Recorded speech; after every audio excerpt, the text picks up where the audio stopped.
아오이겐.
이루시게 하심으로 신앙 고백하시겠습니다. 전능하사 천지를 만드신 하나님 아버지를 내가 믿사오며 그 외아들 우리 주 예수 그리스도를 믿사오니 이는 성령으로 잉태하사 동정녀 마리아에게 나시고 본디오 빌라도에게 고난을 받으사 십자가에 못 박혀 죽으시고 장사한 지 사흘 만에 죽은 자 가운데서 다시 살아나시며 하늘에 오르사 전능하신 하나님 우편에 앉아 계시다가 저리로서 산자와 죽은 자를 심판하러 오시리라. 성령을 믿사오며 거룩한 공예와 성도가 서로 교통하는 것과 죄를 사하여 주시는 것과 몸이 다시 사는 것과 영원히 사는 것을 믿사옵나이다. 아멘. 찬송가 216장입니다. 216장입니다.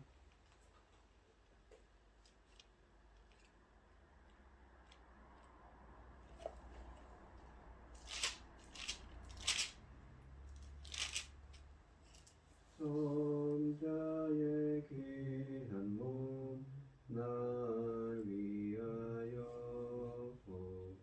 버리신 그 사랑 고마워라. 내 머리 숙여서 주님께 비는 말 나 무엇 주님께 바치리까.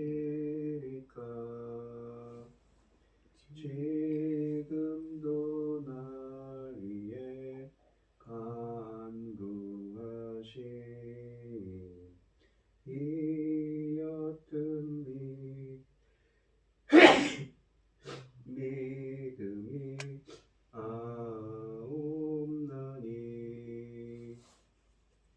주님의 참사랑 고맙고 놀라워 찬송과 기도를 쉬지 않네. 주님의 십자가 나도 지고 진실한 믿음과 마음으로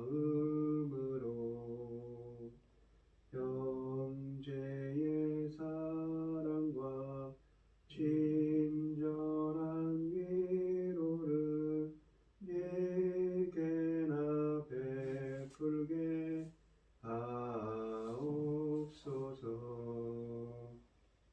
만 가지 은혜를 받았으니 내 평생 슬프나 즐거우나 이 몸을 온전히 주님께 바쳐서 주님만 위하여 늘 살겠네. 아멘. 오늘 함께 하실 하나님의 말씀은 여호수아서 3장 1절로 8절 말씀입니다. 여호수아서 3장 1절로 8절 말씀입니다. 교독을 하도록 하겠습니다. 제가 먼저 읽겠습니다. 또 여호수아가 아침에 일찍이 일어나서 그와 모든 이스라엘 자손들과 더불어 시딤에서 떠나 요단에 이르러 건너가기 전에 거기서 유숙하니라. 사울의 관리들이 진정으로 두루 다니며 백성에게 명령하여 이르되 너희는 레위 사람 제사장들이 너희 하나님 여호와의 언약궤 매는 것을 보거든 너희가 있는 곳을 떠나 그 뒤를 따르라. 그러나 너희가 그 사이 거리가 2000 규빗 되게 하고 그것에 가까이 하지는 말라. 그리하면 너희가 행할 길을 알리니 너희가 이전에 이 길을 지나오지 못하였음이니라 하니라. 여호수아가 또 백성에게 이르되 너희는 자신을 성결하게 하라. 여호와께서 내일 너희 가운데 기이한 일들을 행하시리라. 여호수아가 또 제사장들에게 말하여 이르되 저녁 언약궤를 메고 백성 앞에서 건너가라.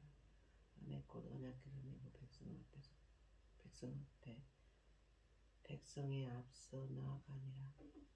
여호와께서 여호수아에게 이르시되 내가 오늘부터 시작하여 너를 온 이스라엘의 목전에서 크게 하여 내가 모세와 함께 있었던 것 같이 너와 함께 있는 것을 그들이 알게 하리라. 너는 언약궤를 맨 제사장들에게 명령하여 이르기를 너희가 요단 물가에 이르거든 요단에 들어서라 하라. 아멘. 오늘 본문 말씀의 제목은 여호와께서 기이한 일들을 행하시리라입니다. 1절과 2절 말씀에서 여호수아는 백성을 이끌고 시딤을 떠나 요단 강가에 와서 3일을 머무르며 강을 건널 준비를 하도록 했습니다. 그동안 이스라엘은 이 아모리 왕 시온과 옥을 상대로 전쟁을 한 이후 줄곧 시딤에 머물고 있었습니다. 요단강은 너비가 3km에서 23km에 달하는 매우 넓은 계곡에 위치한 강입니다. 강은 평상시에는 30m 정도의 넓이에 길이가 1m에서 3m 정도로 흐르지만 이 물살이 빠르고 이 거칠어서 건너기가 쉽지 않습니다. 이 이스라엘이 요단강을 건널 때는 약 2장 6절 말씀처럼 이 3대를 추수해서 이 말릴 때였습니다. 3대와 보리를 추수할 때쯤에는 비와 북쪽에 위치한 헤르몬 산들에서 눈이 녹은 물 등으로 인해 요단강이 범람해 있었다고 합니다. 이때 이 강은 곳에 따라서 200m에서 약 1000m 정도로 넓어져 건너기가 거의 불가능했습니다. 여호수아와 이스라엘은 범람하는 요단강을 건너고자 합니다. 인간의 힘으로는 매우 어려운 일입니다. 1장 이야기의 흐름이 2장의 정탐꾼들이 여리고성을 다녀온 일로 끊겼다가 다시 재개되고 있습니다.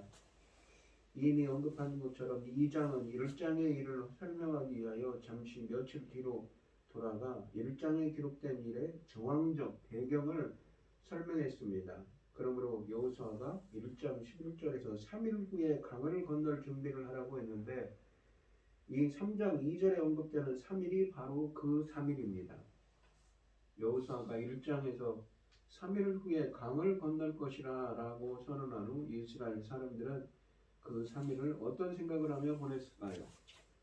홍수로 범람하는 강을 바라보면서 그들은 많은 생각을 했을 것입니다. 무엇보다도 홍수로 요동치는 이 요단강은 결코 자신들의 힘과 능력으로 건널 수 있는 강이 아니라는 사실을 새삼 깨달았을 것입니다. 오직 여호와를 의지하고 주님이 범람하는 강을 무사히 건널 수 있도록 길을 열어 주셔야만 가능하다는 것을 확신하게 되었을 것입니다. 그러므로 요단강을 건널 것을 준비하며 보낸 이 지난 3일은 낭비된 시간이 아니었습니다. 온 이스라엘에게 하나님을 의지하는 것이 얼마나 중요한가를 가르쳐주는 뜻깊은 시간이었습니다. 5절에서 여호수아가 요단강 도하를 앞둔 백성에게 성결을 요구하는 것은 이 일이 군사적인 작전이 아니라 순결과 경건을 요구하는 종교적인 행위라는 것을 암시합니다. 사람이 몸을 정결하게 한다는 것은 옷을 깨끗하게 세탁하고 이 잠자리를 절제하는 일 등을 포함합니다. 하나님을 가까운 곳에서 경험하고자 하는 사람은 이처럼 정결과 성결로 자신을 준비해 두어야 합니다.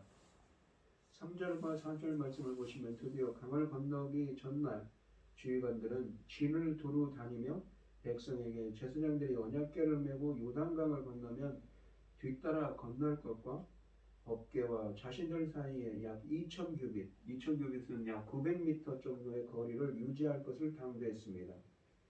옛날에 하나님이 호렙산에서 모세에게 가까이 오지 말라고 하신 것과 시내산 아래에 선을 긋도록 하시고 누구도 그 선을 넘지 못하도록 하신 일을 연상케 합니다. 하나님은 인간이 가까이 하기에는 너무나도 거룩하신 분이기 때문에 하나님의 현현과 일정한 거리를 두는 것이 당연한 일이지요. 이 훗날 이 유대인들도 이 말씀을 근거로 사람이 안식일을 범하지 않고 걸을 수 있는 최소한의 거리를 2000규빗으로 정했다고 합니다. 이 오늘날도 이 규정을 지키기 위해 보수적인 유대인들은 회당 근처에서 살기도 한다고 합니다. 사도행전 1장 12절에서는 감람산에서 예루살렘까지의 짧은 거리가 안식일 거리라고 불립니다. 본문을 통해 언약궤가 여호수아서 안에서 처음으로 모습을 보이고 있습니다. 이 이야기에서 법궤의 중요성은 이 단어가 사용하는 빈도수에서도 엿볼 수 있습니다. 언약궤는 3장에서 9차례, 4장에서 7차례 등 총 16차례나 언급됩니다. 하나님의 임재를 상징하는 언약궤에는 십계명이 적힌 돌판, 아론의 지팡이, 만나의 항아리 등 이스라엘과 하나님의 관계를 상징하는 3가지 물건이 들어 있습니다. 법궤는 장대에 끼워서 운반해야 하며 절대 손을 대서는 안 되는 것입니다. 법궤와 일정한 거리를 두고 따라가는 것은 절대 하나님을 앞서지 말 것과 거룩하신 하나님에게 너무 가까이 가지 말라는 의미입니다. 하나님을 앞서서는 안 되는 이유는 가나안에 한 번도 가본 적이 없는 이스라엘은 이 하나님이 인도하시는 대로 가야 하기 때문입니다. 이스라엘은 하나님이 앞서 가시면서 내주시는 길로만 가야 합니다. 법궤를 따라가는 것은 곧 하나님을 따라가는 것이며 법궤를 놓치는 것은 곧 하나님을 인도하심을 놓치는 것과 같다는 의미를 상징을 담고 있습니다. 일정한 거리를 두고 하나님을 따르는 주님을 따르라는 말씀은 앞으로 이스라엘이 가나안 정복을 어떻게 하는가에 대한 모델이라고 볼 수 있습니다. 이스라엘이 가나안을 성공적으로 정복하려면 절대 하나님을 앞서 가서는 안 됩니다. 우리의 삶에서도 세상과 우리 자신을 우리보다 더 잘 아시는 하나님이 앞서 가시면서 내어주시는 길만 우리는 따라가야 합니다. 반면에 하나님을 앞서가면 낭패를 볼 수밖에 없는 것입니다. 5절에서 여호수아는 백성에게 말했습니다. 자신을 성결하게 하고 주님께서 내일 당신들 중에 놀라운 일을 이루실 것입니다. 이스라엘의 지도자로 임명을 받은 여호수아가 백성의 리더들과 요단강 동쪽에 정착하게 된 지파들에게 말한 적은 있지만 온 백성에게 말하는 것은 이번이 처음입니다. 괄목할 만한 것은 여호수아가 강을 건너자마자 적군들과 싸울지도 모르는 사람들에게 무기를 준비하라는 말 대신에 몸가짐을 성결하게 하라고 말한 점입니다. 여호수아는 주의 백성의 가장 기본적인 의무는 여호와께 예물을 바치는 것이 아니라 삶과 몸가짐을 단정하게 하여 경건과 거룩을 유지하는 것이라는 사실을 잘 알고 있습니다. 여호수아가 성결하라고 백성에게 명령하는 것은 이스라엘이 요단강을 건너 가나안을 정복하는 일이 하나님이 베푸시는 기적이라는 것을 강조합니다. 이스라엘이 아무 말 없이 여호와께서 베푸시는 기적을 목격하고 즐기려면 먼저 성결해야 합니다. 그러므로 하나님이 지휘하시는 성전에 성스러운 하나님의 전쟁에 참여하는 이스라엘이 적을 두려워할 것이 아니라 하나님을 두려워하는 것이지요. 거룩하신 하나님이 부정한 사람들 사이에 계시며 그들에게 어떤 재앙이 닥치게 될지 모르기 때문입니다. 죄인들이 하나님의 임재를 누린다는 것은 항상 위험을 동반하는 것입니다. 드디어 이스라엘의 요단강을 건너 가나안에 입성하는 날이 밝았습니다. 역사적인 순간입니다. 그러나 상황과 여건은 좋지 않습니다. 건너야 할 강이 평상시에는 그다지 넓지 않고 물살도 견딜 만한 것이지만 그들이 건너려고 하는 이때에는 홍수로 범람하는 강이 되어 있습니다. 옛적에 그들의 부모들이 깊은 바다 홍해를 지났을 때처럼 이번에도 하나님이 베푸시는 기적이 있어야만 강을 건널 수 있습니다. 이스라엘은 오로지 하나님만 의지해야 살 수 있는 것입니다. 우리도 하나님을 의지해야만 살 수 있다는 사실이 마음에 각인되어 있어야 되겠지요. 6절에서 요단강 도하는 제사장들이 법궤를 메고 강에 발을 들여놓는 것으로 시작됐습니다. 법궤를 맨 제사장들이 가장 먼저 강을 건너는 것은 당연한 일입니다.